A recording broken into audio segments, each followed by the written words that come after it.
இன்னைக்கு சத்தான சமையல்ல முருங்கைக்கீரை இட்லி பொடி எப்படி பண்ணுன்னு சொல்லிட்டு பார்க்கலாங்க. தேவையான இன்கிரீடியன்ஸ் என்னென்னு சொல்கிறேன் பாருங்க.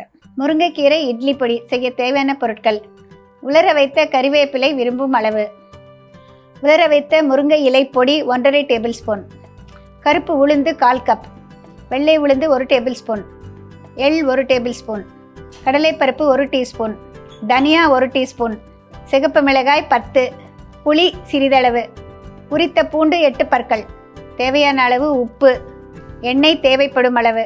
முருங்கைக்கீரை இட்லி பொடி இதுக்கு என்னென்ன இன்க்ரீடியன்ஸ்னு பார்த்துட்டிங்க இல்லையா? பொதுவாக இட்லி மிளகாத்தூள்னால் நம்ம முருங்கைக்கீரையை சேர்த்து செய்கிறதுக்கு நினைக்க மாட்டோம். ஆனால் இப்போ சத்தான சமையல் அப்படிங்கிறப்போ நம்மளுக்கு நிறைய விஷயங்கள் அதில் சேர்த்தா எப்படிலாம் இன்னும் கொஞ்சம் கூடுதலாக அந்த ஒரே டிஷ்ஷில் எக்ஸ்ட்ராவாக நம்மளுக்கு விட்டமின்ஸ் அண்ட் மினரல்ஸ் பெற முடியும் அப்படிங்கிறதுக்காக ஒரு சின்ன மாற்றங்கள். பொதுவாக நம்ம இட்லி மிளகாத்தூளுக்கு வெள்ளை உளுந்து யூஸ் பண்ணுவோம். இன்றைக்கி நான் கருப்பு உளுந்து யூஸ் பண்ண போகிறேங்க. முதல்ல இந்த வானிலையில் கொஞ்சம் எண்ணெய் விட்டு வச்சுருக்கேங்க. கடலை குறைச்சிக்கிறேன். சிவப்பு மிளகாய் உங்களுக்கு காரத்துக்கு தகுந்த மாதிரி கிட்டத்தட்ட ஒரு 10 மிளகாய் போட்டுக்கலாங்க.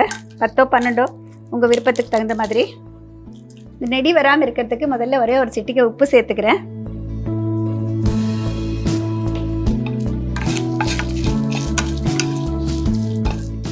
இதோட கருப்பு உளுந்து,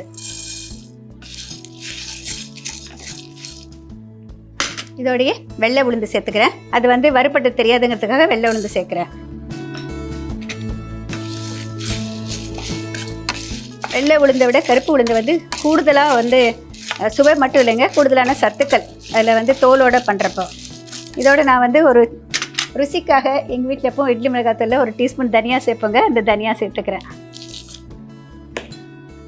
கொஞ்சமாக கடலைப்பருப்பு சேர்த்துக்கலாம், ஒரு எக்ஸ்ட்ரா ஒரு வால்யூம் கிடைக்கிறதுக்காக. இப்போ நான் முருங்கைக்கீரையை உலர்த்தி பவுட்ரு பண்ணியிருக்கேங்க. அது எப்படின்னு சொல்லிட்டு ஆல்ரெடி நான் சொல்லியிருக்கேன். எதுக்கு இன்னொரு தடவை சொல்கிறேங்க. முருங்கைக்கீரையை ஆயிறது ரொம்ப கஷ்டம். நம்ம முதல் நாளே வாங்கிட்டு வந்த பிறகு இல்லை வீட்டிலேருந்து பறித்து வச்சாரோ ஒரு நியூஸ் பேப்பரில் சுற்றி வச்சுருங்க. நெக்ஸ்ட் டே மார்னிங் இப்படி தட்டினீங்கன்னாக்கா அதுலேருந்து கீரை எல்லாம் விழும். அதோட சின்ன சின்ன அந்த குச்சியும் விழுந்துருங்க. பெரிய குச்சி மட்டும் நிற்கும், அதை எடுத்துருங்க. அந்த சின்ன குச்சியை கொஞ்சம் பொறுக்கி எடுத்துடலாம். அதுக்கு பிறகு ஒரு அகலமான கிண்ணத்தில் தண்ணி எடுத்துகிட்டு நல்லா அலசிட்டு வடிகட்டிடுங்க. அதற்கு பிறகு நல்லா தண்ணியெல்லாம் வடிஞ்ச பிறகு ஒரு துணி மேலே பரப்பிட்டு நிழல்லையே ஆற வைங்க. நிழலில் கிட்டத்தட்ட ஒரு ஃபியூ ஹவர்ஸ் ஆறுனாக்கா அதில் இருக்கிற ஈரத்தன்மையெல்லாம் அதில் உறிஞ்சிடும். அதுக்கு பிறகு அதை வறுக்கணும் அப்படின்னாக்க கொஞ்சம் வெறும் வானலியை நல்லா சூடு பண்ணிவிட்டு முருங்கைக்கீரையை ஈரம் இல்லாமல் இருக்கணுங்க போட்டு கொஞ்சமாக உப்பு போட்டு வறுத்திங்கனாக்கா கரக்கரப்பாக ஆகிடும். இப்போ நான் பார்த்தீங்கன்னா இந்த மாதிரி பவுடர் பண்ணி வச்சுருக்கேன் ஆல்ரெடி. இந்த முருங்கைக்கீரை பவுடர் இந்த பண்ணி நம்ம வீட்டில் வச்சுருந்தா நம்ம சப்பாத்தி முருங்காய் சப்பாத்தி பண்ணலாம், அடைக்கி போடலாம், எதுக்கு வேணால் யூஸ் பண்ணிக்கலாம். நம்ம கீரை கிடைக்கல அப்படிங்கிற சீசனில் கூட நம்ம இதை யூஸ் பண்ணிக்கலாம்.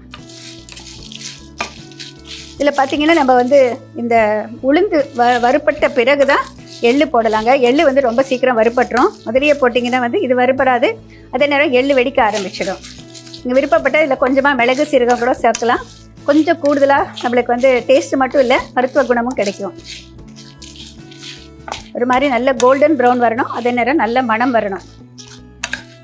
இதுக்கு பெருங்காயத்தூள் போட்டிங்கன்னா நல்ல கூடுதல் மணமாக இருக்கும். உளுந்து வறுப்படுறதுக்கு கிட்டத்தட்ட ஒரு ஃபியூ மினிட்ஸ் ஆகும். அவசரப்பட்டாதீங்க. அதே நேரம் வறுபடாமல் இருக்கக்கூடாது. ஓவர் ரோஸ்ட் ஆனாலும் நல்லா இருக்காது. இப்போ பாருங்கள், ஒரு நல்ல மணம் வர ஆரம்பிச்சிடுச்சு. இந்த உளுந்து வறுபட ஆரம்பிச்சிடுச்சு. நல்லா கலர் மாற ஆரம்பிச்சிடுச்சு. இந்த ஸ்டேஜில் எள்ளு சேர்த்துக்கிறேன். நீங்கள் கருப்பு எள் வச்சுருந்தா கருப்பு எள் போட்டுக்கலாம், வெள்ளை எள் வச்சுருந்தா வெள்ளை எள் போட்டுக்கலாம். இது கால்சியம் சத்து மிகுந்தது, அதனால் இந்த எள்ளை சேர்த்துக்கிறேன். இதோட கொஞ்சமாக புளி போடுறேங்க. இந்த புளி இதோடு சேர்த்து வறுபடுறப்ப நல்லா வறுபட்டுரும். எள்ளு ரொம்ப நேரம் ஃப்ரை ஆச்சுன்னா வெடிக்க ஆரம்பிச்சிடும். இப்போ பாருங்கள், இப்பயே 1 2 வெடிக்க ஆரம்பிக்குது. இதோட உலர வச்ச கறிவேப்பிலை இதையும் சேர்த்துக்கிறேன். கூடுதலாக இரும்பு சத்து கிடைக்கும். இதோட கடைசியாக நான் சேர்க்கப்படுறது பூண்டு. இப்போ அடுப்பு அணைச்சிடுறேங்க. அணைச்சிட்டு இது நல்லா கலந்து விடலாம். கடைசியாக உப்பும் முருங்கைக்கீரை பொடியும் சேர்த்துலாம். பூண்டு இதோடு நம்ம சூட்டில் போட்டால் போதுங்க, வதக்கணுங்க அப்படிங்கிற அவசியம் கிடையாது. இப்போ இதுக்கு தகுந்த அளவு உப்பு சேர்த்துக்கலாம். நிறைய பேருக்கு தகுந்த அளவு உப்பு அப்படின்னாக்க என்னன்னு சொல்லிட்டு எவ்வளோன்னு சொல்லிட்டு ஒரு டவுட் இருக்கும் பிகினராக இருந்தால். பொதுவாக பார்த்திங்கன்னா நம்ம வந்து ஒரு அழாக்கு அப்படின்னு சொல்லிட்டு நம்ம ஒரு 200 ml மெஷர் வச்சுருப்போம். எதுவாக இருந்தாலும் சரிங்க, நம்ம வந்து பச்சரிசியாக இருந்தாலும் புழுங்கல் அரிசியாக இருந்தாலும் சரி, வேறு எந்த சாமானாக இருந்தாலும் சரி, ஒரு அழாக்கு எடுத்திங்கன்னாக்கா அதுக்கு வந்து 1 டீஸ்பூன் கணக்கு வச்சுக்கோங்க. நீங்கள் வந்து காரம் போட்டிங்கன்னா அதுக்கு தகுந்த மாதிரி கூடுதலாக போட்டுக்கலாம். அதுக்கு தகுந்த மாதிரி தான். இப்போ கிட்டத்தட்ட இதெல்லாம் சேர்த்தா 1 கப்புக்கு மேலே கொஞ்சம் இருக்கும். அதனால் நான் வந்து இப்போ வந்து கிட்டத்தட்ட 1 டீஸ்பூன் கொஞ்சம் போடுறேன். இந்த மிளகா போட்டிருக்கோம்ல அதுக்கு தகுந்த மாதிரி. இப்போ இதில் வந்து இந்த முருங்கை பவுடர் இதையும் சேர்த்துறேன். நல்லா 2 கைப்பிடி அளவு மேலே இருந்ததுனாக்கா இந்த அளவுக்கு பவுடர் வரும். பொதுவாக இதுக்கு வந்து கட்டி பெருங்காயம் இருக்கும் இல்லைங்களா, அதை வந்து நம்ம போட்டு வறுப்போம். அது வந்து கூடுதல் மணத்தை கொடுக்கும். அது இல்லை அப்படிங்கிற பட்சத்தில் வந்து நம்ம பெருங்காயத்தூள் சேர்த்துக்கலாங்க. எப்போவுமே இட்லி மிளகாத்தூளுக்கு கூடுதலாக பெருங்காயத்தூள் இருந்தால் நல்ல சுவையோடு இருக்கும். பெருங்காயத்தூளும் சேர்த்துறேன். இப்போ இது நல்லா வந்து கலந்து விட்டுட்டு மிக்சியில் போட்டு நல்லா ரூம் டெம்பரேச்சர் வந்த பிறகு விட்டு இயக்கிட்டு, ரொம்ப நைஸ் பவுடர் பண்ணாதீங்க, கொஞ்சம் கோர்ஸாக பவுடர் பண்ணிங்கன்னாக்கா ரொம்ப டேஸ்டியாக இருக்கும். முருங்கைக்கீரை இட்லி பொடி ரெடி ஆகிடுச்சுங்க. நீங்களே ட்ரை பண்ணி பாருங்கள். ஆக்சுவலி இதில் வந்து ஃப்ளாக்ஸ் சீட்ஸ், நம்மளுக்கு வந்து ஆளி விதை இருக்கு இல்லையா, அது வேணால் கூட சேர்க்கலாம். நம்ம அடுப்பை அணைச்ச பிறகு இது லாஸ்ட்டில் சேர்க்கணும். அது சேர்த்து வறுக்கக்கூடாதுங்க. அது வந்து வெடிக்க ஆரம்பிச்சிடும், கொஞ்சம் டேஸ்ட்டு மாறிடும், அதில் எல்லாம் சத்துக்கள் குறைஞ்சிடும். ஆளி விதையை வந்து லாஸ்ட்டில் சேர்க்கலாம். சிறு ஆளி விதையும் நம்ம சேர்க்கலாம். கருவேப்பிலை இல்லைன்னா பரவாயில்ல, முருங்கைக்கீரையை கூடுதலாக போடலாம். ஜஸ்ட் சின்ன சின்ன வேரியேஷன்ஸ் சொல்கிறாங்க, அவ்வளோதான்.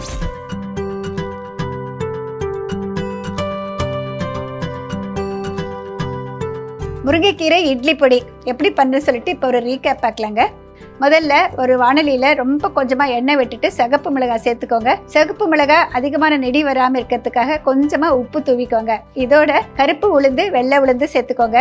லேசாக பருக்க ஆரம்பித்த பிறகு அதோட தனியா கடலைப்பருப்பு அதையும் சேர்த்துருங்க. சேர்த்த பிறகு நல்லா வறுப்பட்ட பிறகு எள்ளு சேர்த்துக்கோங்க. எள்ளு சேர்த்த பிறகு 1-2 வெடிக்க ஆரம்பிக்கும். அதற்கு பிறகு அதில் வந்து புளி, கருவேப்பிலை, பூண்டு சேர்த்துக்கோங்க. முருங்கைக்கீரை பொடியும் சேர்த்துருங்க. கொஞ்சம் பெருங்காயத்தூள் சேர்த்துக்கோங்க.